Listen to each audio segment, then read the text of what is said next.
E para entender um pouco mais sobre essa tensão entre as duas Coreias, nós conversamos agora com José Maria de Souza Júnior, que é analista internacional e doutor em ciência política. Boa tarde, José Maria. Há um tempo, as Coreias tentavam uma aproximação. O que motivou o corte, definitivo das relações entre essas duas Coreias? Muito boa tarde, Thiago. Prazer estar falando com vocês. Bom, eu diria que não é um corte definitivo, né? A gente tem essa ideia de que a Coreia do Norte ela sempre faz esse tipo de tensionamento no sistema internacional, não é de hoje, ou com os Estados Unidos, ou com a Coreia do Sul. A Coreia do Norte tem 3 níveis de preocupação. Um nível doméstico, que é a legitimação ali da liderança perante aos cidadãos norte-coreanos, o nível regional, que tem a ver principalmente com Coreia do Sul e a sua legitimação ali perante Coreia do Sul, e o nível global, que está relacionado com as ameaças aos Estados Unidos, ao Japão e também o apoio da China. Então, a própria conformação desse gabinete de negociações, ele está relacionado a uma maior aproximação da Coreia do Norte, mas que também tem a ver com obter um instrumento de corte de relações ou de ameaça ou mesmo de manifestação histriônica, como foi esse episódio da implosão praticamente do prédio das negociações, para chamar a atenção do sistema internacional e promover algum tipo de ação que seja repercutida internacionalmente, né? Então, esse movimento de avanço e retrocesso que a Coreia do Norte faz está já na conta do tipo de ação que a Coreia do Norte tem quase que sempre, né? Eu diria que a gente está observando aqui um pouco mais do mesmo das ações da Coreia do Norte. A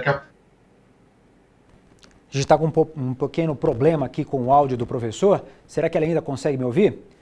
Professor, a gente teve um problema, caiu o sinal. Daqui a pouquinho a gente retoma, então, a entrevista com o professor para falar sobre esse ataque da Coreia do Norte ao escritório da Coreia do Sul, né?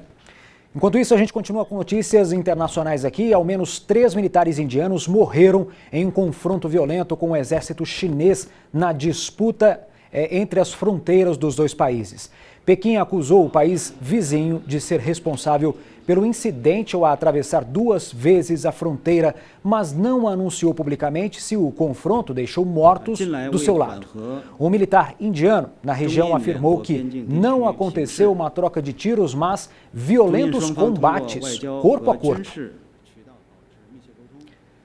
Bom, estamos novamente com a conexão com o professor. Ele falava para a gente sobre esse ataque da Coreia do Norte a um escritório da Coreia do Sul. Agora, depois desse ataque, professor, o que pode acontecer? A Coreia do Sul pode revidar? Veja, a cidade que foi promovido o ataque está muito mais no território norte-coreano, né? Então, eles implodiram um prédio do território deles. A gente pode dizer que a soberania sul-coreana não foi violada, então não se trata de um ataque, né? Foi apenas ali um movimento, digamos, com uma visibilidade muito forte, um simbolismo muito forte, né? O gabinete, o prédio onde eles iriam negociar reaproximações foi implodido, ou seja, por hora não tem negociação, mas também não foi uma ação hostil no sentido de um ataque ao território ou a cidadãos sul-coreanos. Agora, professor, na semana passada, a irmã do Kim Jong-un já havia dito que iria retaliar a Coreia do Sul. Qual é o papel, então, da Kim Yo-jong no governo norte-coreano? Olha, nós temos algumas incertezas sobre a saúde do líder norte-coreano, né? Então, a entrada da irmã dele nessa situação pode ter a ver com uma possível sucessão, né? Se ele não está bem de saúde, há boatos de que até encontraram um sósia para representá-lo, que ele teria morrido. Enfim, as informações, é muito difícil obter informações em relação à Coreia do Norte, elas são muitas vezes desencontradas, né? É difícil de você aferir a veracidade. Essa estratégia pode ter a ver com criar um espírito ali de liderança na irmã dele, criar um apoio, né, principalmente doméstico, principalmente mostrando ali o apoio das Forças Armadas em relação a ela e que ela conduza as negociações daqui para frente, que ela talvez assuma a liderança do país. Não dá para afirmar isso com certeza, mas com certeza ela entra em evidência no cenário político norte-coreano. O que acontece daqui para frente a gente precisa esperar para ver como vai ser. Pois é, reforçando, Kim Jong-un não tem aparecido em público recentemente. Inclusive surgiram rumores de que ele teria até morrido. Esse sumiço do líder norte-coreano representa alguma ameaça, tendo em vista o endurecimento na postura dos Estados Unidos à Coreia do Sul?